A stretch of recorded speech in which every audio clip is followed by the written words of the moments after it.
No. Okay, so welcome everyone, and thanks for the kind introduction, Michael. My name is Gábor Szárnyas, and I'm a final year PhD student from Budapest, Hungary. And in this short talk, I will talk about how to make better software with graphs. So, as Michael said, JavaScript has some sort of a bad name to it, but it's difficult to dispute that it's very popular. So if you go on Stack Overflow, it's consistently ranked among the top languages with respect to the number of questions asked. And it's getting standardized, so there is a standards body that releases a new version of the standard each year called ECMA script. And essentially, things are getting better for the JavaScript community. Is getting a better language. I'm not going to say that it's the best language or it's like the top most popular language, but it's widely used from IoT devices to the browser. So it's important that we make good JavaScript code. And one of the techniques to guarantee good source code is called static analysis. The full name is static source code analysis, which means that we test software without compiling and executing it. So we take the source code, do some analytics on the source code itself, and then try to check rules and check violations of these rules on the source code. This is a complementary thing to the traditional testing. So basically, in most continuous integration systems nowadays, you have your development environment, you push code to the source code repository, it then gets compiled by the CI server, and it gets tested by unit tests and integration tests. And static analysis is sort of complementary to all that. It's a different step because it just reads the source code, does some analytics, and then as a separate feedback loop, it returns the results to the developer. This is quite popular, so I'm sure most of you have seen some of the cloud services like Codacy, CodeClimate, and so on. But the problem with this is that this is an offline feedback loop. So you commit your code and then you receive an email 15 minutes later that your code is violating this and that rules. Another approach is to use command line tools and IDE integrated tools. If you have done some C programming, there is an old Unix tool called lint. This is such a defining tool that actually it gave its name to the family of source code analytics tools called linters. And if you're a Java developer, you're probably aware of Findbox or PMD. And obviously, there are tools for JavaScript. There is ESLint, Facebook's Flow engine, the Turn.js system, and so on. So essentially, these give pretty good coverage, but all of them have some drawbacks. We tried to do analytics over JavaScript in the past, and we found that there isn't a single system that allows users to define global rules, evaluate those rules efficiently, and can be extended by custom rules. So these are pretty difficult to satisfy at once. Obviously, others have thought of this problem as well. So checking global rules is a computationally very expensive operation in a large source code repository. And this is actually so slow that it's sometimes even difficult to integrate to the CI workload. So obviously, there are a couple of workarounds. The first workaround is just don't bother with global rules. Write your code in a very modular, very separated way, and then use file-level static analysis. ESLint, for one, does that. Another workaround is to do some batching on your CI analytics. So you run your build and tests on each commit, but you only do a single analysis a day. And also, you can do some custom algorithms. So if you make your algorithm smart enough, it is going to be fast, but then it's going to be very difficult to extend with new rules. So in short, we made two important design considerations for the product. We wanted to create a static analysis tool for JavaScript that allows users to define custom analysis rules, be those global or local, and it should provide high performance, ideally close to real-time evaluation. So if the user is editing the code in the development environment, the user should be able to receive timely feedback on the changes that they made. So one of the cornerstones of our approach is the architecture and the workflow. it's all built around incrementality, which means that we want to do some changes. We want to do the analytics in a way that it incorporates the changes made in the code. So essentially, first it analyzes the source code on the whole, and then for each change, it uses incremental processing. So if only a single file is changed in a 15,000 file repository, it tracks the changes to that file. And second, we want to use a declarative query language. Now, if you're in the graph dev room, you can probably guess which declarative graph query language that is. We will get back to that in a moment. So this is the high-level architecture of our system. It starts off with the version control system. All your code is committed to the version control system. It's then loaded to the workspace of the analyzer, where it gets transformed to a syntax tree, and it gets transformed to semantic graphs. We then load this to the graph database, and we get a set of analysis rules that we want to check, and then we perform continuous checks on the server and give feedback to the client continuously. So what are these steps? If you have ever played around with a compiler, those should be very familiar, because basically this is how most of the compilers work. Essentially, they start off with the source code, which is a sequence of statements. For example, this is a very simple source code which says we declare a variable foo, which is equal to 1 divided by 0. It uses a component called a tokenizer to split these into tokens. Tokens are the shortest meaningful character sequences in the source code. So for this var foo equals 1/0, we get 6 tokens. The tokens then go through the parser, which builds the so-called syntax tree according to the grammar specification. For the source code line that we've seen, we get this syntax tree. And this is already quite close to what we want to use, but this is still missing some semantic information. It's missing on the scopes, which will be added by the scope analyzer, and it's missing on information on various accessibility features. So essentially, the abstract semantic graph enriches the abstract syntax tree by adding some scope information. So we take this and add some more edges. Actually, once we have already added these edges, it's no longer a tree because it has some cross edges. All the scopes are defined, and also the accessibility kind and other meta information are added to the specific nodes. So this is like compiler construction in a nutshell.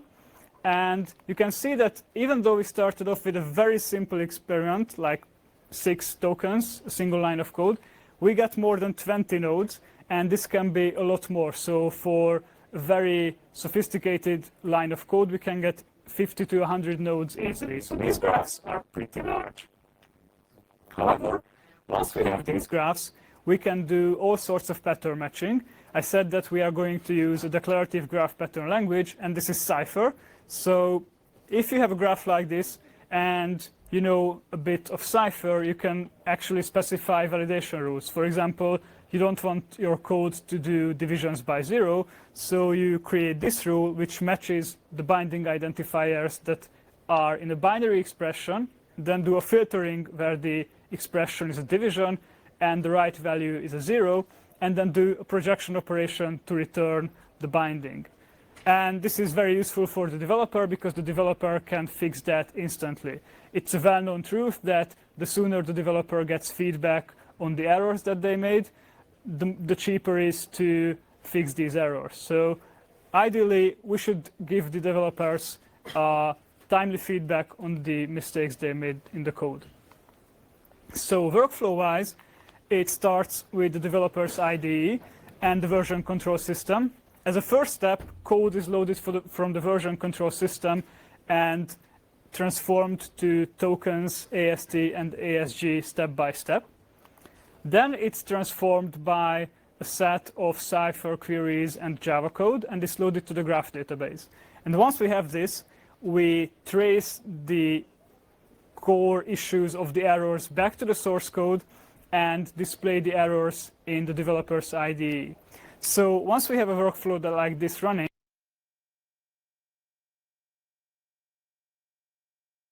actually it allows us to do very cool things.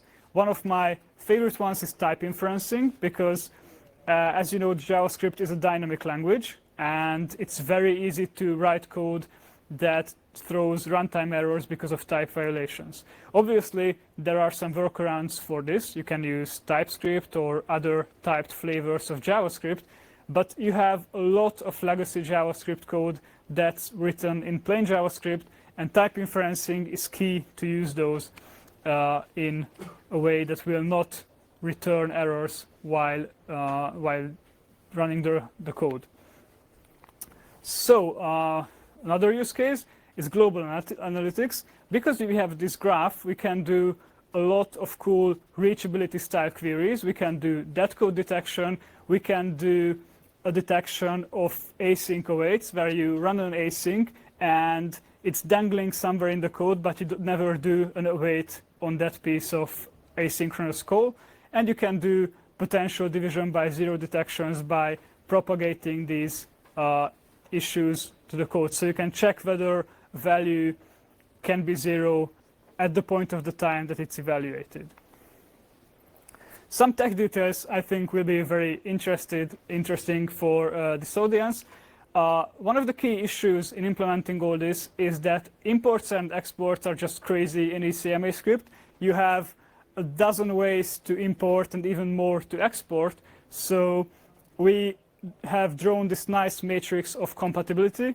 And just to give you an idea of how long it takes to implement all this, a single black dot which says that that's compatible needs like 15 lines of quite complex cipher code to work with. So it's a lot of work to cover all these. And obviously, once we have this, we have to implement the algorithms. Now, as I said, we have some propagation algorithms where we want to propagate some property along the graph, be that type information or the fact that this value can be zero or not.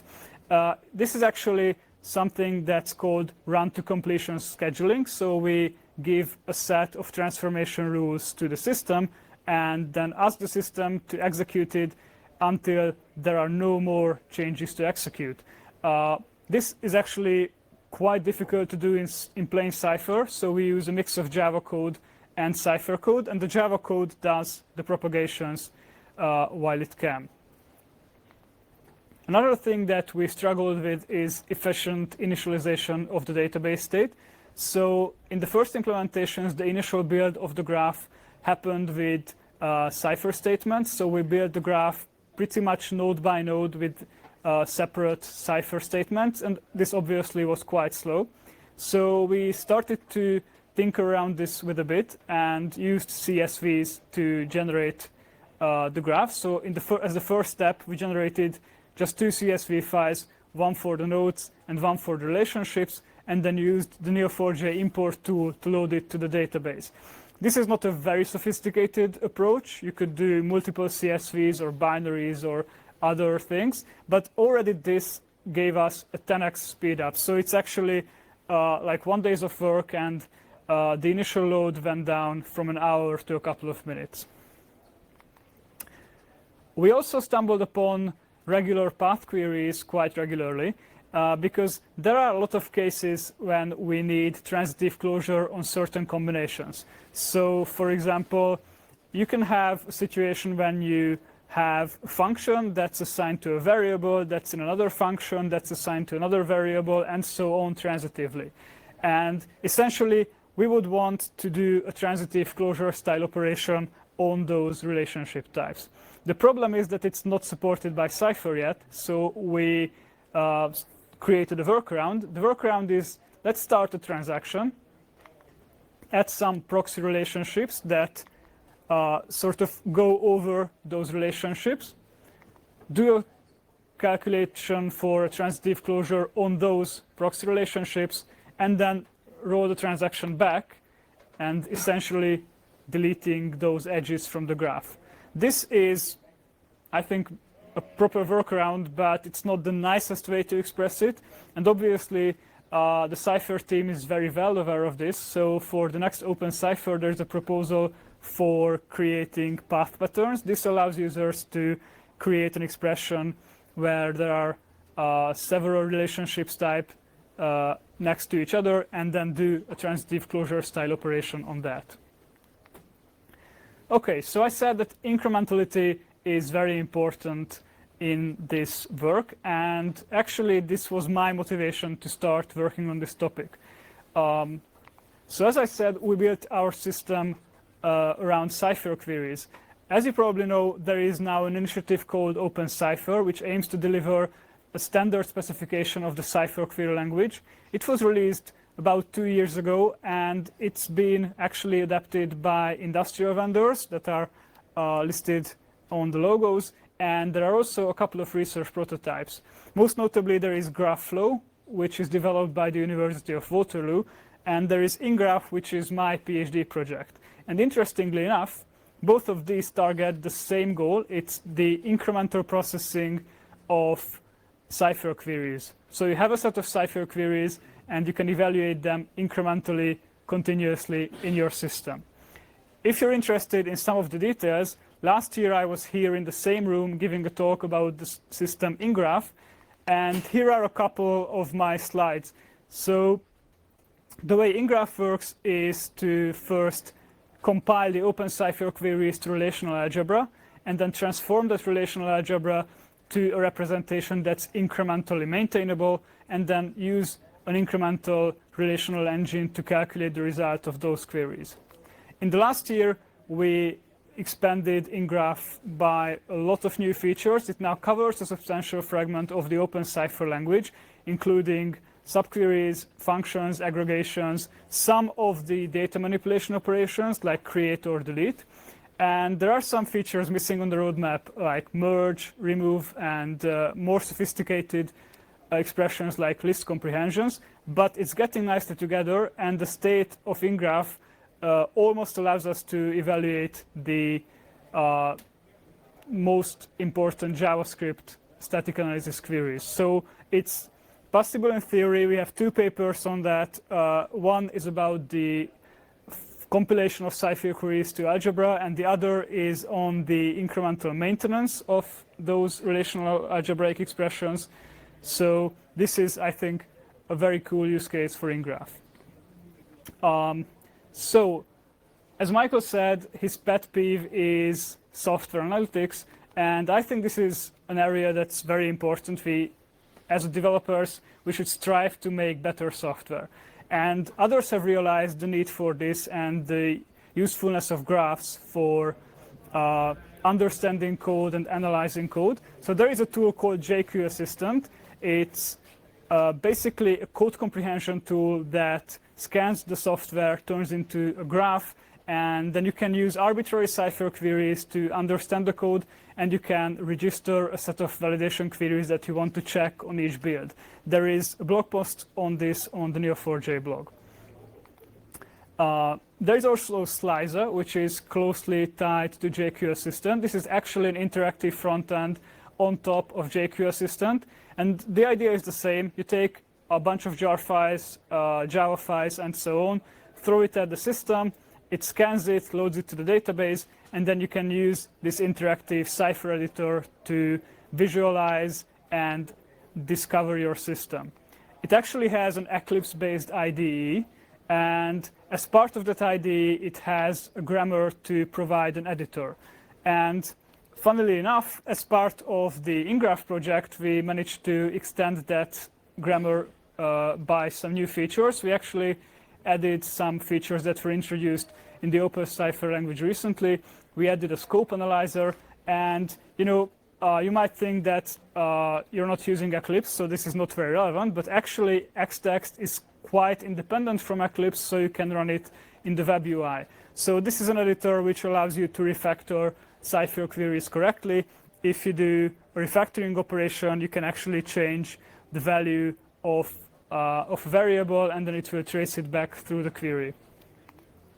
Okay, to wrap up, if you found all this interesting, we have 2 thesis works on this from 2016 and 2017. These are very well written and nicely illustrated works, and I think they are quite pleasant reads. So all these are clickable if you're interested. And as a conclusion, I think it's fair to say that interesting analysis rules, at least some of them, require a global view of the code. So it's not enough to just scan a file and do a standard linter style analysis. Instead, you should use some graph representation for your source code. And property graph databases are definitely a good fit for this. They are very expressive, and the Cypher query language is quite easy to use and easy to understand. And in particular, these are very good use cases for incremental graph queries. So if you make sure that your system incorporates incrementality on multiple levels, you can end up with a system that's fast enough for real-time answers. These are the related resources that you can find on GitHub. Bear in mind that these are all academic prototypes, so they work some of the time on some use cases. They are more like proof of concept softwares. And I would like to thank the whole team that worked on this, the students, my colleagues, and Adam. Actually, Adam Lippai is my old friend, and he's giving a talk in the source code analysis dev room tomorrow. So if you came here just for the JavaScript part and you were left unsatisfied, you can go there tomorrow at 4:20 and attend his talk. Thank you for your attention.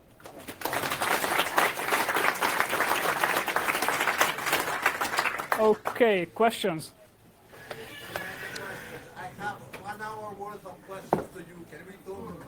Yeah, we can talk. We can talk here offline. Yeah, Absolutely.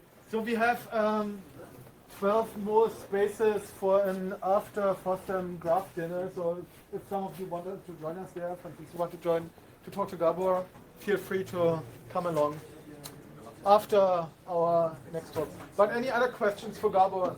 Yeah. Hi there. Hey. As someone with a Firefox code base, we have a little bit of JavaScript. Okay. What kind of... Okay, so let me repeat the question. The gentleman is from Firefox, I understand. So, yeah. repositories have you tried? Okay, so the question is what code repositories we have tried our code on. So you're probably concerned about scalability. Obviously, we went on GitHub and grabbed a couple of the source code repositories. Most notably, there is Trezorit, which is a cloud storage system. So it's like Dropbox, but it's more focused on encryption and security. And their front-end library is approximately 70,000 lines of JavaScript code. And that was the one that took us like an hour to load, and then we optimized it, and it went down to 5-6 minutes. So that was the largest one that we have used. And we had a lot of struggle to get a parser that works well, because we tried the Babel parser, and the problem with that was that it doesn't really provide scope information. So it's just the EST, and it's very difficult to work with. But this logo here is the logo of Shape Security, the S on the figure, and they have a very well written library called Shift-Java. That's an AST builder, but that has a lot of scoping information. That's a very nicely written piece of software, actually. It's beautiful Java code. The problem with it is it's not really maintained. So it's well written, and we have to maintain it now because it seems abandoned, and we actually started to add the ECMAScript 2017 features like async and await to the parser, which is a work in progress now. Okay, any other questions? Yes? Yeah, you were saying about real time Yeah. quite a lot in your presentation. Now, what I'm interested in is what are you quantifying as real time for this situation in terms of metrics? Okay, so the question was, what do I quantify as real time?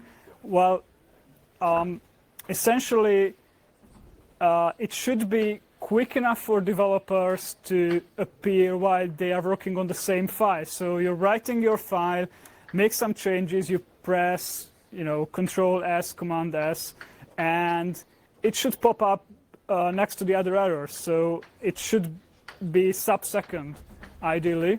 But the reason why I'm asking is obviously different size of code Yep. give you different timings, wouldn't it, in terms of checking? Yeah. Is So there like an average? Yeah. how long it should take? So the follow-up question was, different size of code repositories will mean different execution times, and whether there is like an average that it should take.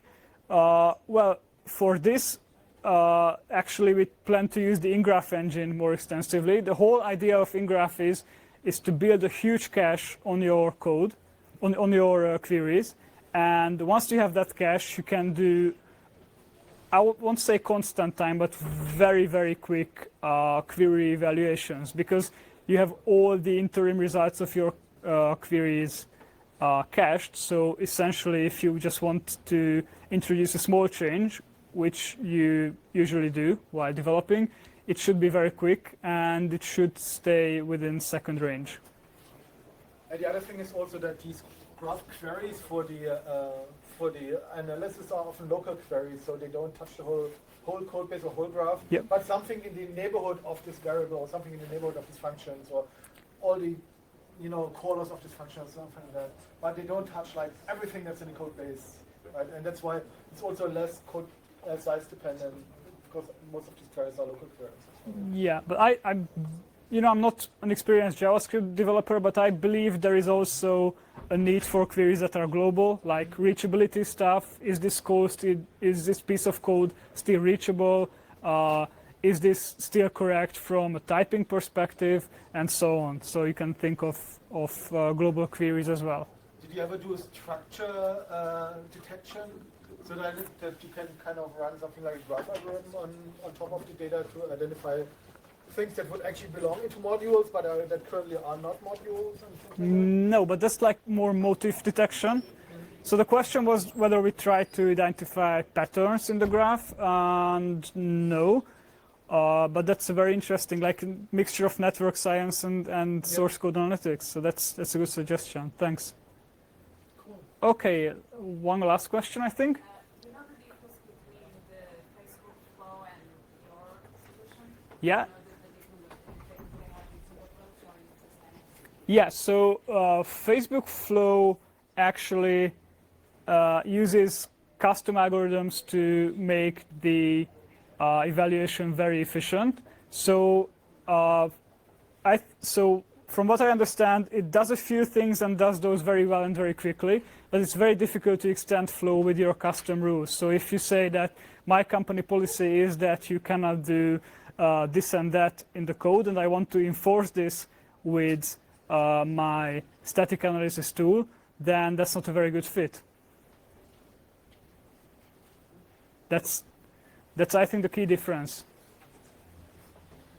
Yeah, something that we do in JQ System as well is kind of enriching the graph. So you have the original source graph, and then like Gabor said as well, with, for instance, the scoping information, you can then take this original source graph and enrich it with new technical concepts or actual business concepts as well, depending on your, and then actually formulate your cipher queries on top of these higher level concepts. So you don't have to talk about like variables and expressions and functions, but you can say, kind of all tests in my code base should have this and this attribute, for instance, or all I don't know, component code should have that and that, style or whatever. Right? So you can kind of move a lot of these things to a higher level abstraction when you write the queries on top of these concepts. And JQ System does that for Java code already, so that's cool.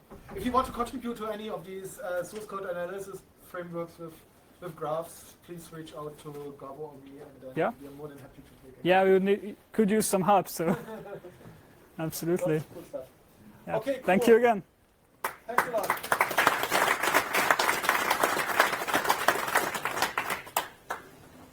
Okay, in our last talk, we'll have Etienne talking about use of graphs in medical records and So when does the dinner start? at 6. 6. So we live together from here, I suppose. Okay. Hey, Gabor. Hey. Great talk. Sorry. Like stick or Yeah, because I'm Or from the presenter. JavaScript community, and if you want, that's all the list of parsers or something like that that exists written in JavaScript for parsing the AST and everything like that. I don't have a USB stick. Yeah, regrettably. But can you just email me the link or something? But it takes time to just go through everything and take the links. So Yeah, but it's easy if I just can- zip it and put it that's, to that's on my- Dropbox. That's on my hard disk, but yeah, I can zip it and Okay. Can I give you like a business card or? Yeah, I have it somewhere. Let me check. Yeah, here it is. Okay. Can you please share your presentation? Yeah, it's already online. I think. It's online. I did put it online. Was the link on the last slide? I'm not sure. No, but years ago, I started a project where I promised to do JavaScript analysis. So I thought of it. okay. I'm And just then gonna get to. I give up because I went to a 1 year sabbatical in here. I was very happy there. Because we are supposed to put them online like half an hour before the talk. I did that, so I hope it works.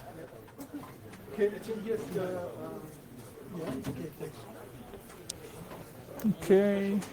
Do you have a USB? Uh, Or do you need one? oops. No. I think we took that. Mine. Yeah. Do you need both? There were two on the. No, only the. What's that? Hey. The other is another topic. Okay. This one. I think I can all the talk after you, right? Yeah. Sorry. I want to ask you a few questions. Okay. Okay. Yeah. Absolutely. But I think there's a talk here, so maybe. Yeah. Talk Or soon. did you want to follow it? I can also give you a quick one. I think we can talk. I'm just gonna shut this down. So no internet connection. Actually, my phone is. ABROM? Because you are, well, a student, Yeah, so but you should be able to access ABROM. I am, but it never works on my Linux because Because you of. use the right credentials. Yeah, but it just never works for me. It should be. It I should also work. use Linux and it works for me, so. And also on my phone. The slides are here. Yeah. Here they are. So Links? Okay. Great. so you should be able to see. May I have your business card? Yeah, absolutely. And I will give the microport to. Oh yeah. Back. You switched off. No. So we'll have like.